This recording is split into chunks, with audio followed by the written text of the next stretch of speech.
మన దేవుడు నమ్మదగిన. రెండవది ప్రార్థన ఆలకించే. ఆయన సన్నిధిలో గొప్ప సంతోషము, గొప్ప ఆనందము ఉన్నది. దేవునికి మహిమ కలుగును గాక. చాలా సంతోషపడి గడిచిన ఆదివారము అందరూ కూడా పునరుద్ధారపు ఆరాధనలో పాల్గొని మా దేవుడు సజీవుడై లేచాడు, మా దేవుడు మరణాన్ని గెలిచి లేచాడు, మా దేవుడు పునరుద్ధారుడయ్యాడు అని సంతోషముగా ఆనందముగా పండుగ చేసుకున్నాం. హల్లెలూయా. ఆ ప్రభు పునరుద్ధారుడై లేచాడు. కొన్ని దినాలు ఈ లోకములో తన బిడ్డలతో గడిపాడు. తర్వాత ఆయన ఆరోహణమై పరలోకానికి వెళ్ళడం జరిగింది. హల్లెలూయా, హల్లెలూయా. అయితే యేసయ్య ఒక మాట అన్నాడు, నేనుండు స్థలములో మీరు ఉండలాగనా. ఎవరుండే స్థలం అంట? యేసయ్య ఉండే స్థలములో మీరు కూడా ఉండలాగనా నేను వెళ్ళి మీ కొరకు స్థలము సిద్ధపరిచి వస్తాను. నేనుండే స్థలములో మీరుండలాగా నేను వెళ్ళి మీ కొరకు ఏం చేస్తానన్నాడు? స్థలము సిద్ధపరుస్తానన్నాడు. ఆ స్థలములో ఎవరుండాలని? ఎవరుండాలి? మనం ఉండాలని. హల్లెలూయా. ఇప్పుడు యేసు ప్రభువారు పరలోకానికి ఎందుకు వెళ్ళాడు అంటే మనకు స్థలమును సిద్ధపరచడానికి వెళ్ళాడు. కానీ సిద్ధపరిచిన దేవుడు వస్తాడు, సిద్ధపరిచిన దేవుడు వస్తాడు, మనందరినీ కూడా తీసుకొని వెళ్తాడు. హల్లెలూయా. వస్తానన్న యేసు రాకమానునా, తెస్తానన్న బహుమానము తేకమానునా. వస్తానన్న యేసు రాకమానునా, తెస్తానన్న బహుమానము తేకమానునా. రాజు వస్తున్నాడు, తెలులారా రాజ్యం తెస్తున్నాడు. స్వరపై వేగమే రండి ప్రియులారా, ప్రభుని చేరగరండి. వస్తానన్న యేసు రాజమానునా, వస్తానన్న బహుమానం. వస్తానన్న యేసు రాజమానునా, వస్తానన్న బహుమానం. రాజు వస్తున్నాడు, రాజ్యం తెస్తున్నాడు. మనపై వేగమిరండి ప్రియులారా, ప్రభుని చేరగరండి, ప్రభుని చేరగరండి. హల్లెలూయా. ఇప్పుడు యేసు ప్రభు వారు ఆరోహణ వెళ్ళారు. ఆయన ఎక్కడికి వస్తారంట? భూలోకానికి వస్తాడంట. వచ్చిన తర్వాత మనందరిని కూడా అంట ఆయనతో పాటుగా తీసుకెళ్తాడంట. ఎక్కడికి? ఏ స్థలానికి? నేనుండే స్థలము. ఎవరుండే స్థలము? యేసయ్య ఉండే స్థలానికంట మనందరిని తీసుకెళ్తాడంట. ఇప్పుడు నాకు కూడా ప్రభువా ఆ స్థలం కావాలన్న వారు ఒక్కసారి వెళ్ళి చెప్పండి. హల్లెలూయా. అంటే మీ అందరికి ఆ స్థలం కావాలా? మరి ఆ స్థలం కావాలంటే ఎంత ఇస్తారు? ఏదో స్థలం కొనుక్కోవాలంటే డబ్బులు కావాలా వద్దా? కావాలా వద్దా? డబ్బులు లేకుండా ఎవరైనా శ్రమిస్తున్నారా? ప్రభుత్వం దగ్గర కూడా స్థలాలు లేవు. అందుకే మన ఊరిలో ఎవరికైనా స్థలాలు ఇవ్వట్లా. ఇప్పుడు ఆయన అంటాడు, నేనుండే స్థలములో మీరు ఉండలాగనా మీకు స్థలము సిద్ధపరిచి వెలుస్తున్నాను, మరలా వస్తాను, నాతో పాటుగా మీ అందరినీ తీసుకువెళ్తాను. దేవునికి స్తోత్రములు. హల్లెలూయా. ఆయన ఎప్పుడు వస్తాడో చూద్దామా? ఎలా వస్తాడో చూద్దామా? చూడండి, పరిశుద్ధ బైబిల్ గ్రంథములో నుండి పేతురు రాసిన 2వ పత్రిక 3వ అధ్యాయము 8వ వచనము, ఆయనకి ఏమనిపించాలి, ఎలా ఉండాలి? పేతురు రాసిన 2వ పత్రిక 3వ అధ్యాయము 3వ అధ్యాయం 8వ వచనము. ఒక సంగతి మర్చిపోకుడి. ప్రియులారా, ఒక సంగతి మర్చిపోకుడి. ఏమనగా ప్రభు దృష్టికి ఒక దినము 1000 సంవత్సరములు 1000 సంవత్సరములు ఒక దినము వలె ఉన్నవి. దేవునికి స్తోత్రములు.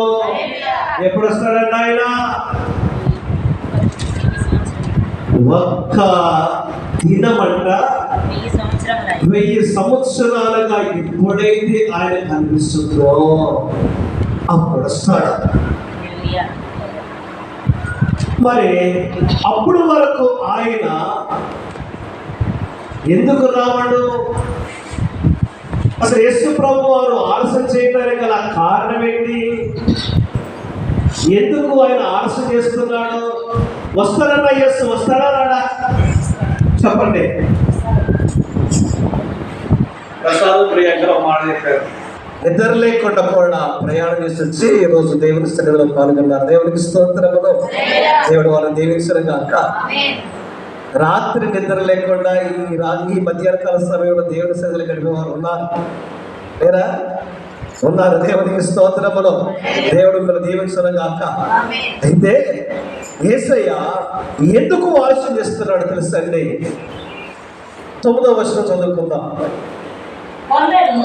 కొందరు ఆలస్యమని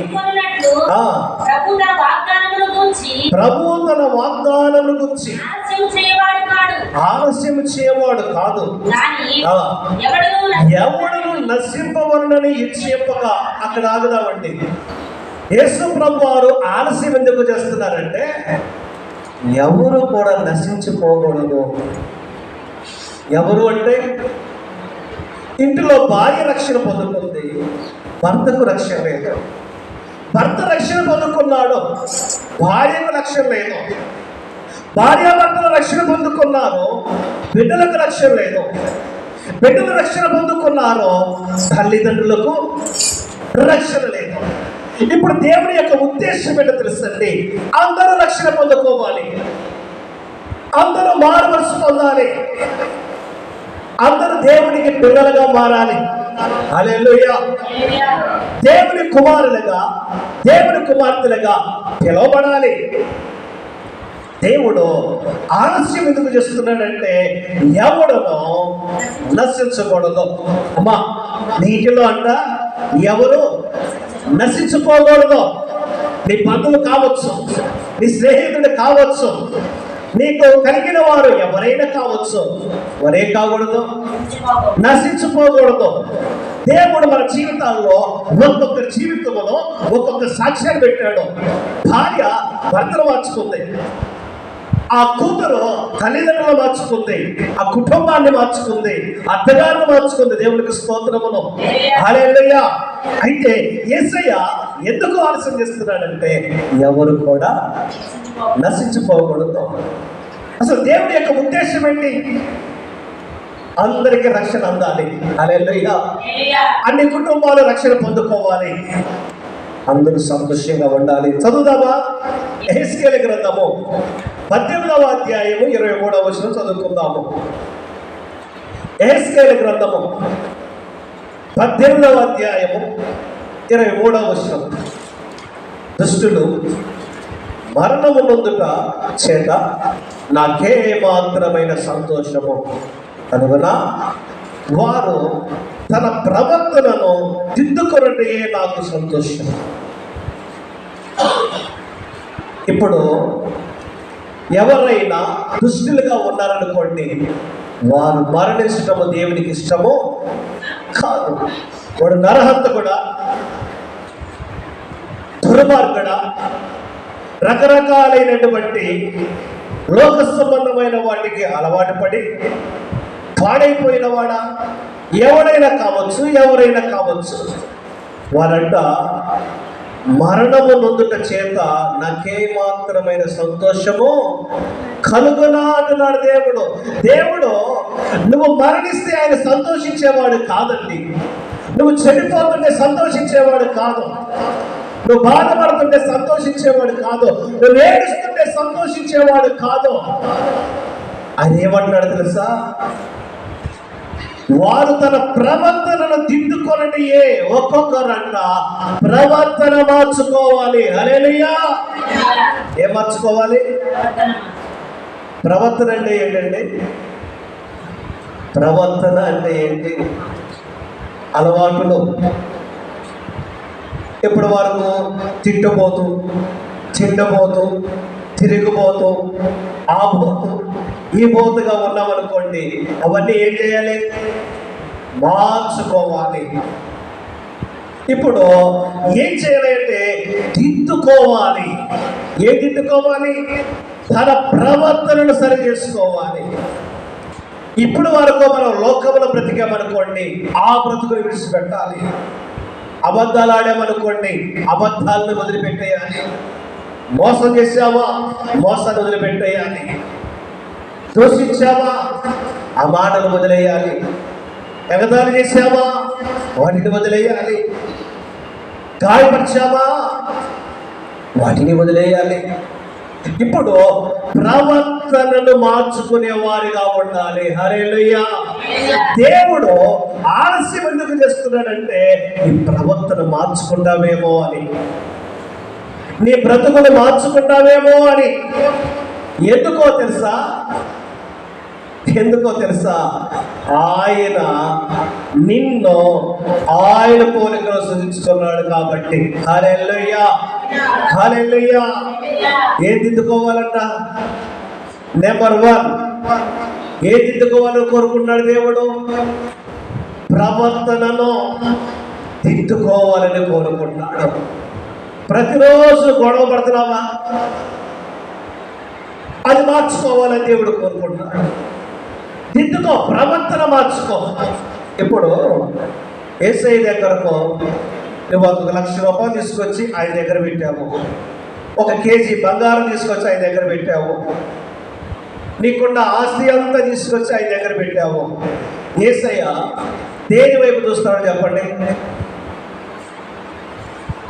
డబ్బు వైపు చూస్తాడా? బంగారం వైపు చూస్తాడా? నువ్వు తీసుకొచ్చిన ఆస్తి వైపు చూస్తాడా? చెప్పండి. యేసయ్య దేని వైపు చూస్తాడు? అమ్మా, దేని వైపు చూస్తాడంటే అవన్నీ తీసుకొచ్చిన వ్యక్తి వైపు చూస్తామంటాడు. నానా, అమ్మా, అన్నీ తీసుకొచ్చావు కదా, అదేది? ఏది? అన్నీ తీసుకొచ్చావే, డబ్బు తీసుకొచ్చావు, బంగారం తీసుకొచ్చావు, నీకు కలిగిన ఆస్తి అంతా తీసుకొచ్చావు, అక్కడ పెట్టావు, అదేది అని ఇటువైపు చూడట్లా, ఆ వ్యక్తి వైపు దేవుడు చూస్తున్నాడు. ఏంటో తెలుసా? నువ్వన్నీ తీసుకొచ్చావు, అవి నాకు వద్దు, అవి నాకొద్దు, నాకు కావాల్సింది నువ్వు. హల్లెలూయా. నాకు కావాల్సింది నువ్వు. ప్రవర్తన మార్చుకో, నీ మనసును త్రిప్పుకో. నువ్వు కావాలి, నువ్వే నాకు కావాలి.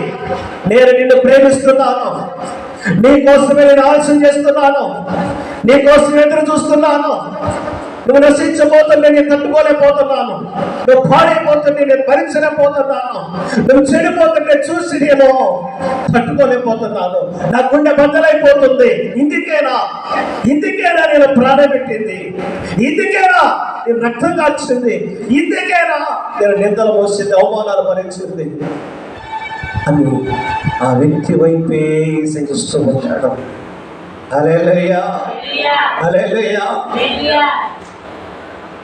తల్లి దగ్గరికి ఒక కొడుకు మంచి భోజనం తీసుకొని వచ్చాడనుకోండి, తల్లి ఆ భోజనం వైపు చూస్తుందా, ఆ కొడుకు వైపు చూస్తుందా? ఆ కొడుకు ప్రేమతో తెచ్చాడనుకోండి, స్వీకరిస్తుంది. ఆ కొడుకు ప్రేమతో తేలేదనుకోండి, నువ్వెంత మంచి భోజనం తీసుకొచ్చినా అమ్మ భోజనాన్ని ఇష్టపడదు. కారణం ఏంటో తెలుసా? ప్రేమ లేకుండా తెచ్చాడు. ప్రేమతో తేలా, ప్రేమతో పెట్టట్లా. అందుకనే అమ్మ నువ్వు అంత మంచి ఆహారం తీసుకొచ్చినా ఇష్టపడదు. అమ్మ ఏం కోరుకుంటుంది అంటే ఆ కొడుకులో ప్రేమను కోరుకుంటుంది, ఆ కొడుకులో ఉన్న మంచితనాన్ని కోరుకుంటుంది. కానీ నా కొడుకు అది తేవాలి, ఇది తేవాలి, ఇది పెట్టాలి, అది పెట్టాలని ఎప్పుడూ కోరుకోదు. అలాగే యేసయ్య కూడా కోరుకునేది ఏంటి తెలుసా? మన ఆస్తిని, మన బంగారాన్ని, మన డబ్బును ఆయన కోరుకుంటా. ఆయన కోరుకునేది మన హృదయాన్ని, మన మనస్సును. అందుకని అక్కడ రాయబడిన మాట, దుష్టుడు మరణము నొందుట చేత నాకేమాత్రమైన సంతోషము కలగదా.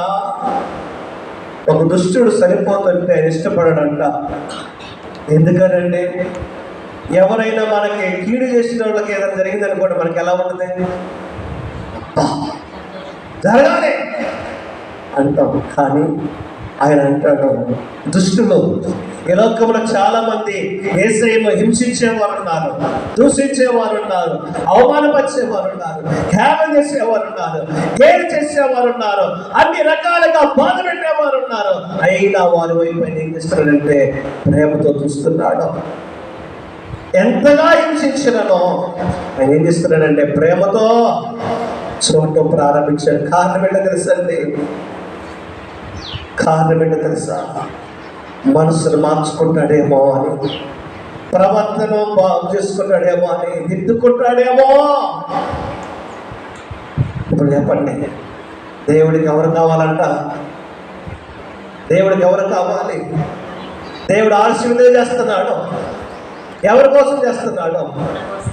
మన కోసమే చేస్తున్నాడు. అంటే అవకాశం ఇస్తున్నాడు. నెంబర్ వన్ తన ప్రవర్తన దిద్దుకురండి నాకు సంతోషము. దేవుడు దేనికి సంతోషపడతాడంట? డబ్బును చూసి సంతోషపడడం, బంగారాన్ని చూసి సంతోషపడడం, ఆస్తిని చూసి సంతోషపడడం. కానీ ఒక వ్యక్తి తన ప్రవర్తనను మార్చుకుంటే సంతోషిస్తాడు. హల్లెలూయా, హల్లెలూయా, హల్లెలూయా. యేసయ్య నిన్ను ఎందుకు ఇష్టపడుతున్నాడు తెలుసా? ఆయన దేని చూసి సంతోషిస్తాడు తెలుసా? నీ ప్రవర్తన మారితే సంతోషిస్తాడు. యేసయ్య మన కోసం ప్రాణం పెట్టాడు. ఇప్పుడు మనము మన ఇంటిలో వారి కొరకు ఏం పెట్టాలి చెప్పండి? మన ఇంటిలో ఉన్న వారి కొరకు ఏం పెట్టాలి చెప్పండి? సమయాన్ని పెట్టాలి. యేసయ్య ఏమో ప్రాణం పెట్టాడు, మరి మనం ఏం పెట్టాలి? సమయాన్ని పెట్టాలి. మీరు అనొచ్చు, సమయం పెడతాం ఏంటి విచిత్రంగా? నీకు ఖాళీ సమయము ఎంతైతే దొరికిందో అంత సమయము నీ ఇంటిలో ఉన్న వారి కోసం మోకరి. అపాయము రాదు, కీడు రాదు, శ్రమ రాదు, శోధన రాదు. కారణము ఇక్కడ ప్రార్థన చేసే భార్య ఉంది, ఇక్కడ ప్రార్థించే తల్లి ఉంది, ఇక్కడ ప్రార్థన చేసే చెల్లి ఉంది.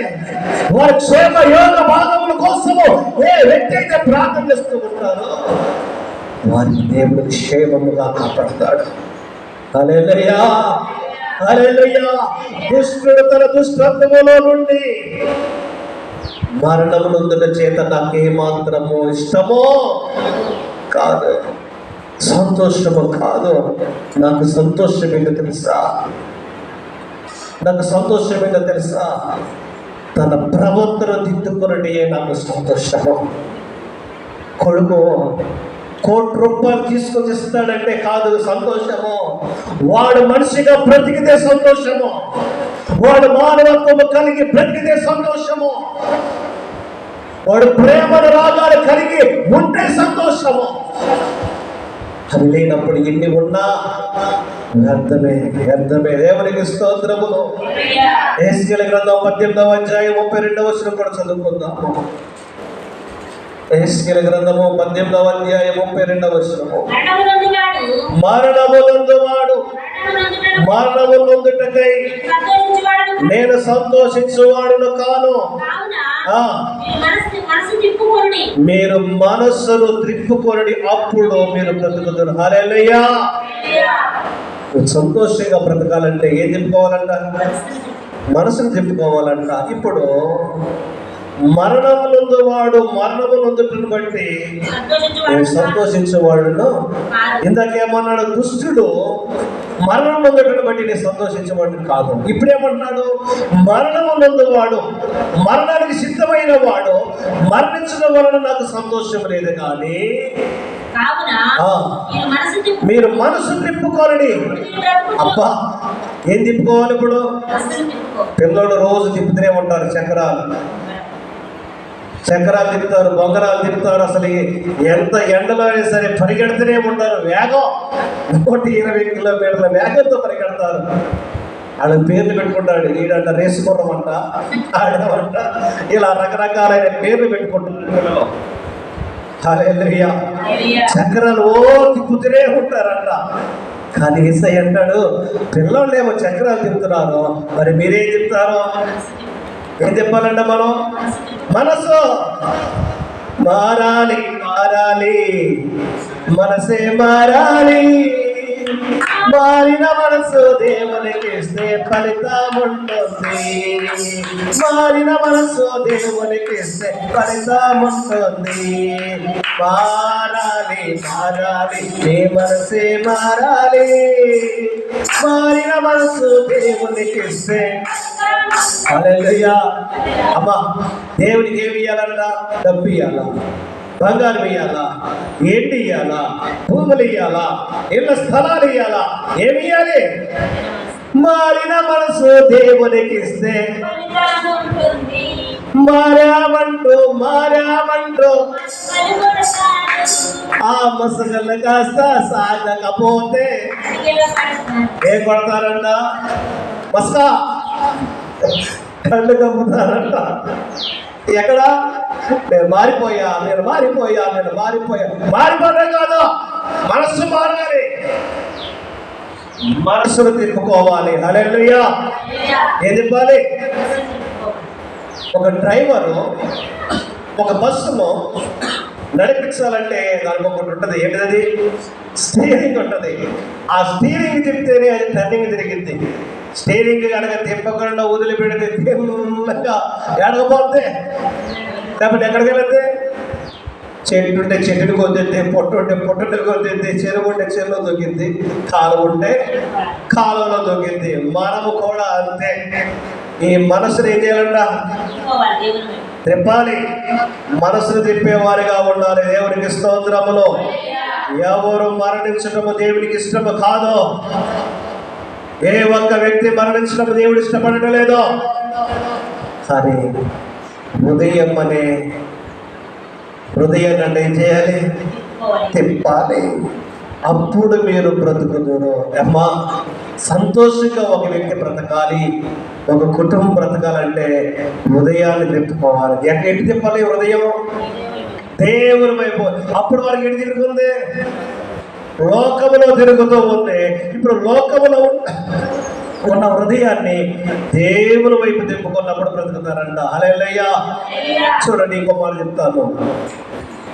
యెహెజ్కేలు గ్రంథం 33వ అధ్యాయము 11వ వచనము.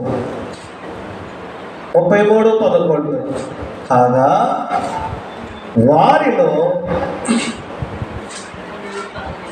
వారితో ఇట్లను, నా జీవము తోడు దుర్మార్గుడు మరణమునందుట వలన నాకు సంతోషం లేదు. దుర్మార్గుడు తన దుర్మార్గము నుండి మరలి నాకు సంతోషం కలుగు. ఇశ్రాయేలులారా, మనసు త్రిప్పుకోరని, మీ దుర్మార్గతను మరలి మనసు తిప్పుకోరని.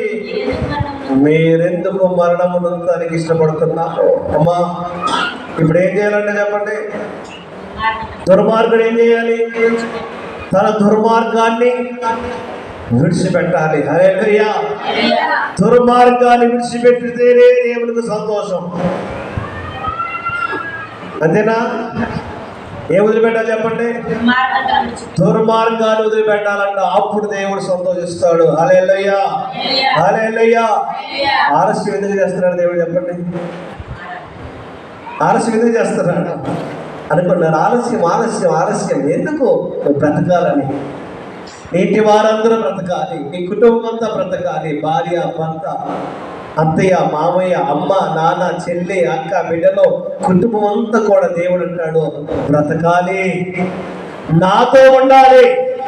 నేను సిద్ధపరిచిన స్థలం ఉన్నది, ఆ స్థలములో మీరు ఉండాలి. కానీ సాతాను కొరకు సిద్ధపరిచిన స్థలములోనికి మీరు వెళ్ళడానికి వీలు లేదు. ఏ స్థలంలో ఉండాలంటే మనం దేవుడు సిద్ధపరిచిన మన కొరకు ఏ స్థలం అయితే సిద్ధపరిచాడో ఆ స్థలంలోనే ఉండాలి. కానీ సాతాను కూడా దేవుడు ఒక స్థలాన్ని సిద్ధపరిచాడు. ఏంటది? నరకం. అది అగ్నిగుండం. నరకం అని ఎందుకంటారంటే ఆ అగ్నిగుండంలో పడవేసినప్పుడు నరక వేట ఉంటుందంట, అందుకే నరకం అంటారు. ఇప్పుడు చెప్పండి అమ్మా, మనకి ఏ స్థలం కావాలని కోరుకుంటున్నారు? యేసయ్య సిద్ధపరిచిన స్థలము. దేవునికి స్తోత్రములు. ఇంత చదివేనే 3వ అధ్యాయము 9వ వచనము, పేతురు రాసిన 2వ పత్రిక 3వ అధ్యాయము 9వ వచనములో మీరు చదివిన మాట పక్కన ఇంకో మాట చూడండి. అందరూ మారు మనసు పొందవలనని కోరుసు మీ ఎడల దీర్ఘ శాంతము గలవాడై ఉన్నాడు. దేవునికి స్తోత్రములు. యేసయ్య ఆలస్యం చేసేది ఎందుకో తెలుసా అండి? అందరూ మారు మనసు పొందాలంట. అమ్మా వినపడుతుందా? ఏం పొందాలి? మారు మనసు. ఏ మనసు పొందాలి? చెప్పండి అమ్మా. ఏ మనసు అంటే ఏంటి? మారు మనసు అంటే ఏంటి? ఒకప్పుడు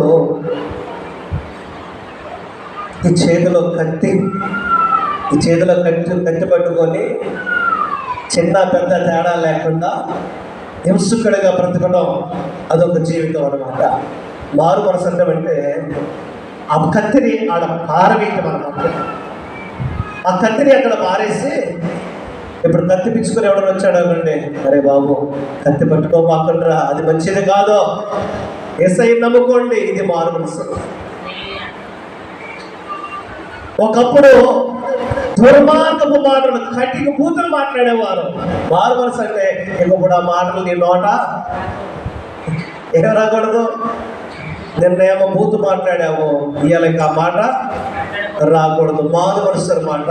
అందుకనే మీ ఎడల దీర్ఘ శాంతము కలిగి ఉన్నాడు. దేవునికి స్తోత్రములు. దేవుడు ఏం కలిగి ఉన్నాడు చెప్పండి? దీర్ఘ శాంతము. ఇప్పుడు చూడండి, తిమోతికి రాసిన మొదటి పత్రిక 2వ అధ్యాయము 4వ వచనము. తిమోతికి రాసిన మొదటి పత్రిక 2వ అధ్యాయము 4వ వచనము. మనుషులందరూ రక్షణ పొంది సత్యమును కూర్చిన అనుభవ జ్ఞానము గలవారై ఉండవలనని నిశ్చయించుచున్నాను.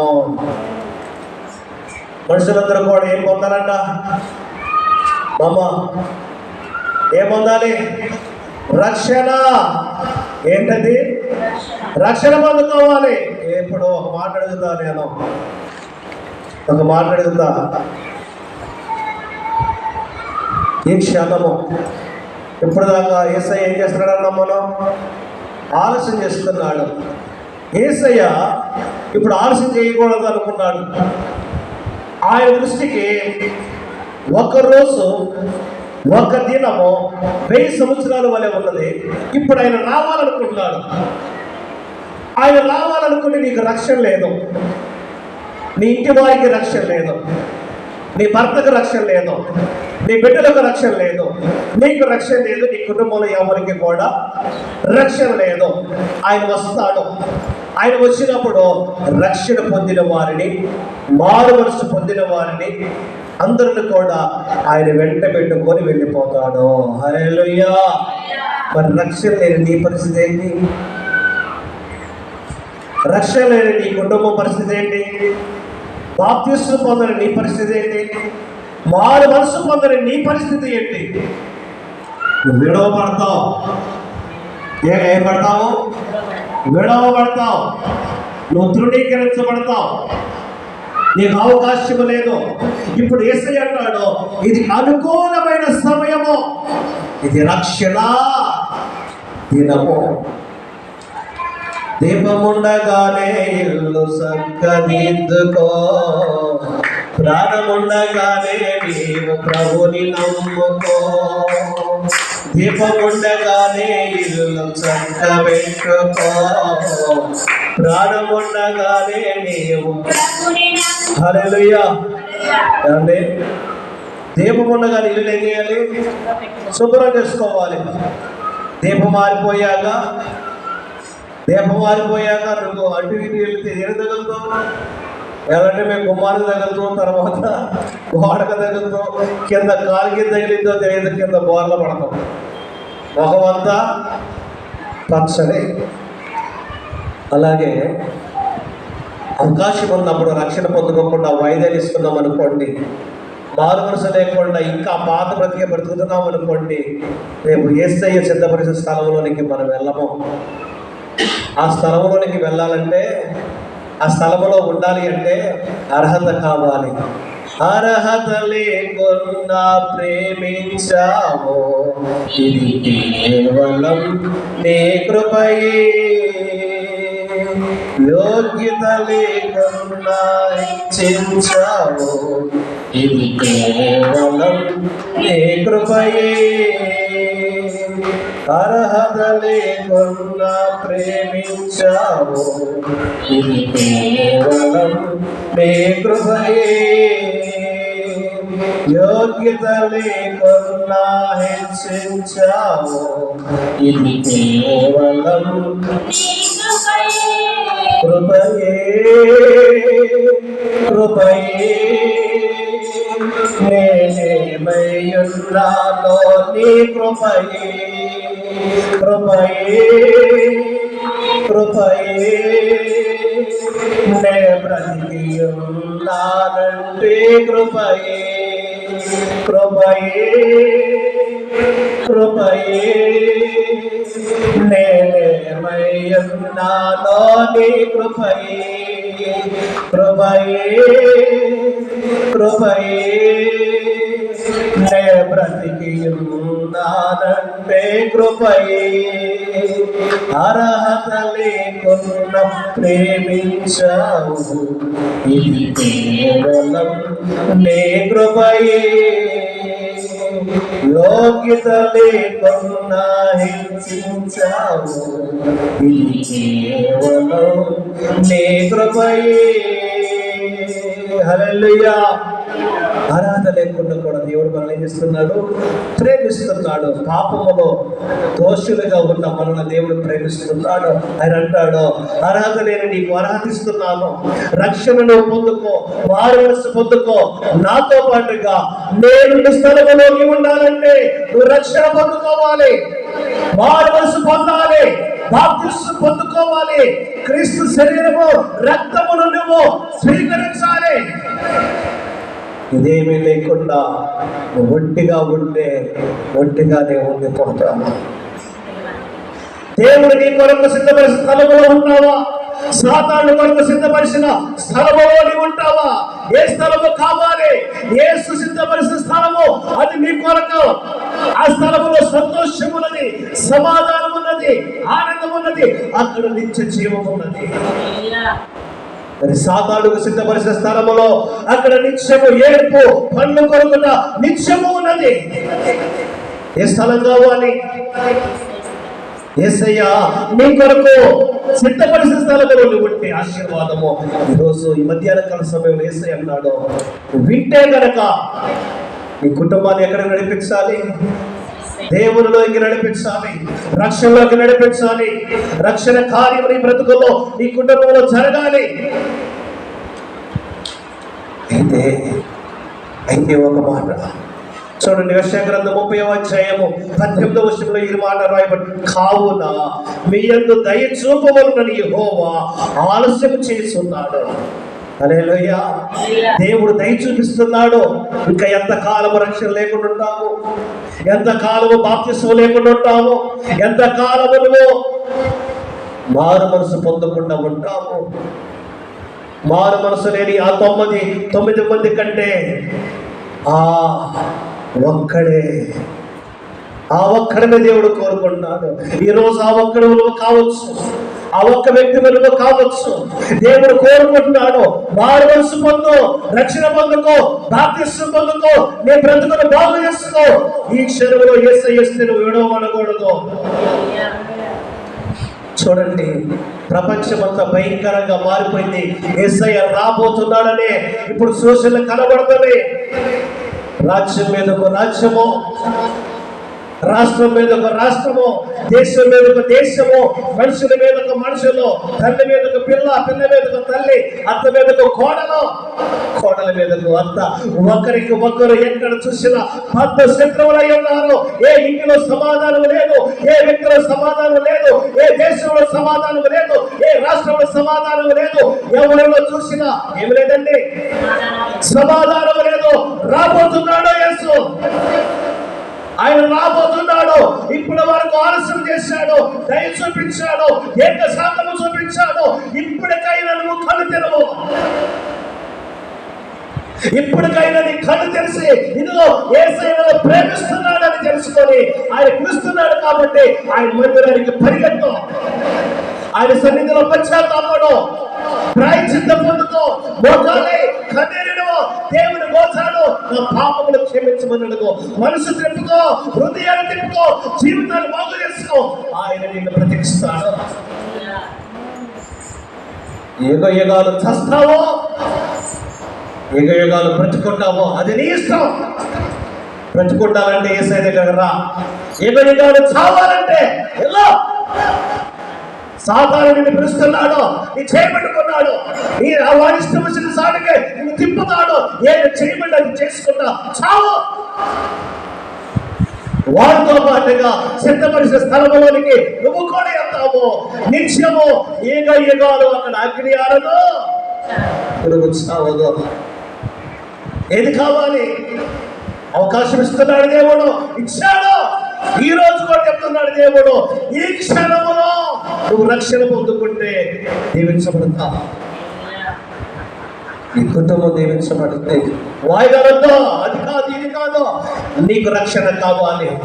ఈ రోజు చనిపోతే ఎవరి, ఈ క్షణము, ఈ నిమిషము, ఈ గంట, ఈ రోజు ఇది కాకపోతే ఏం చేస్తావు? నువ్వు చనిపోతే ఆయన ఉన్న స్థలంలో కూర్చోవాలి. నువ్వు చనిపోతే ఆయన ఉన్న స్థలంలోనే కూర్చోవాలి. సాతానికి సిద్ధపరిచిన స్థలానికి మనం వెళ్ళకూడదండి. ఆ స్థలము ఎప్పుడు ఏడుపే ఉంటుంది, ఎప్పుడు నరకమే ఉంటుంది. ఏ స్థలం కావాలి మనకి? ఆయన జాలి చూపిస్తున్నాడు, దయ చూపిస్తున్నాడు. కావున మీ యందు దయ చూపవలనని యెహోవా ఆలస్యము చేస్తున్నాడు. దయ చూపిస్తున్నాడు అంటే దేవుని శాంతము కలిగి ఆయన చూస్తూ ఉన్నాడు.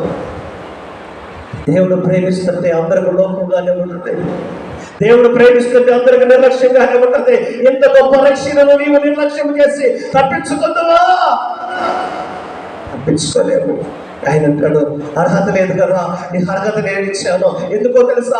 ఒకప్పుడు నీకు అర్హత లేదు, కానీ నేను అర్హత కల్పించాను. నీ పాపములను నేను భరించాను, నీ శిక్షను నేను భరించాను, నీ దోషములను భరించాను. నీ కొరకు నేను సిలువ వేయబడ్డాను, నీ కొరకు నేను మేకులతో కొట్టబడ్డాను, నీ కొరకు నేను ప్రజలతో కూర్చోబడ్డాను, నీ కొరకు నా తలపైన ఓడి కిరీటాన్ని భరించాను, నీ కొరకు నేను ప్రాణములో అర్హత దొరికింది మనకు. ఒకప్పుడు లేదు. యేసయ్య మనకు ఒక ప్రాణం పెట్టిన తర్వాత, రక్తం కాల్చిన తర్వాత అర్హత దొరికింది, అవకాశం దొరికింది. ఇంకా ఎంతకాలము నువ్వు నిద్రపోతగా ఉంటావు, సోమరిపోతగా ఉంటావు, దేవునికి దూరమైపోతావు. దూరమైపోవడం వల్ల నష్టమే కానీ లాభం లేదు. ఈ రోజు దేవుడు నిన్ను హెచ్చరిస్తున్నాడు, ఆయన వస్తాడని చెప్తున్నాడు. వస్తాడు, ఆయన ఖచ్చితంగా వస్తాడండి. మీరు చూస్తుండగానే వస్తాడు. చూడండి, మీరు చూస్తుండగానే వస్తాడు. విశ్వసించిన వారు, రక్షణ పొందిన వారు, వారి మనసు పొందిన వారు, హృదయాన్ని తిప్పుకున్న వారు, మనసును తిప్పుకున్న వారు, దేవుడితో సత్య సంబంధం కలిగిన వారు ఎత్తబడుతుంటే చూస్తారు. ఆ రోజున రొమ్ము కొట్టుకుంటారు, ఆ రోజున గుండెలు బాదుకుంటారు, అయ్యో అయ్యో అని ఏడుస్తారు. కానీ ఉపయోగమో ఉండదు. వాళ్ళు అనుకోవచ్చు, నా ఇంటిలో నేను సంతోషంగా బ్రతుకుతున్నాను, నేను కష్టపడుతున్నాను, నా సొమ్ము నేను తింటున్నాను, నాకేంటి అని నువ్వు అనుకోవచ్చు. అవును, నువ్వు కష్టపడుతున్నావు, ఈ ఇంటిలో నువ్వు ఉంటున్నావు, ఈ సంపాదనతో నువ్వు బ్రతుకుతున్నావు, తప్పేమి లేదు. కానీ నీకు ఒకటి కొరతగా ఉన్నది. ఏంటి అని అంటే రక్షణ నీకు లేదు, మారు మనసు నీకు లేదు, నీ మనసును తిప్పుకోవట్లా, నీ హృదయాన్ని తిప్పుకోవట్లా. ఇంకా బండమారిన జీవితమే, ఇంకా మూడమారిన జీవితమే, ఇంకా పాపిష్టి జీవితమే, ఇంకా లోకానుసారమైన జీవితమే, ఇంకా ఎంత కాలము లోకములని బ్రతుకుతావో. వద్దు, లోక మర్యాదలకు నువ్వు బానిసము కావద్దు, లోకాచారాలకు నువ్వు బానిసము కావద్దు. ఆయన అంటాడు, నువ్వు చల్లగా ఉండు, ఎచ్చగా ఉండు, నేను వెచ్చని జీవితం నీకు. ఎలా ఉండాలన్నా ఎలా ఉండాలి? దేవునికి నమ్మకముగా ఉందాము, దేవునికి నమ్మకముగా ఉందాము, దేవునికి నమ్మకముగా ఉందాము. ఆయన ఆలోచన చేస్తున్నాడు. దీనికోసం తెలుసా, అందరూ రక్షణ పొందాలని, ఎవరు నశించుకోకుండా ఉండాలని. తనను ఉంచండి, తనను ఉంచండి. ఒక్క మాట, ఒక్క నిమిషం ప్రార్థన చేసుకోండి. ఒక్క నిమిషం అందరూ కూడా ప్రార్థన చేసుకోండి. సయా మీకు వందనాలు చెల్లిస్తున్నాను. సయా మీకు స్తోత్రాలు, నాతో మాట్లాడేందుకు వందనాలు అయ్యా. ఈ మాటలు నా హృదయం స్థిరపరచండి, ఈ వాక్యము నాలో స్థిరపరచాలని ప్రార్థన చేసుకుందాం. ప్రతిమలాడుకుందాం. ఇంకా ఇంకా మనసును తిప్పుకోలేదా? హృదయాన్ని సరి చేసుకోలేదా? దిద్దుకోమన్నాడు జీవితాన్ని. అయినా ఈ పొరపాట్లని దిద్దుకోమన్నాడు. ఒప్పుకుందామా? ఒప్పుకుందాం. నిర్లక్ష్యం వద్దు, నిర్లక్ష్యం చేయి. మాకు ఆలస్యంగా ఉందనుకో, మాకు ఆయన రాబోతున్నాడు, ఆయన వచ్చేస్తున్నాడు, ఆయన రాబోతున్నాడు. ఇదిగో చూసిల్లో, ఇవిగో గుర్తులు, ఇవిగో గుర్తులు. జనం మీదకు జనము, రాజ్యం మీదకు రాజ్యము.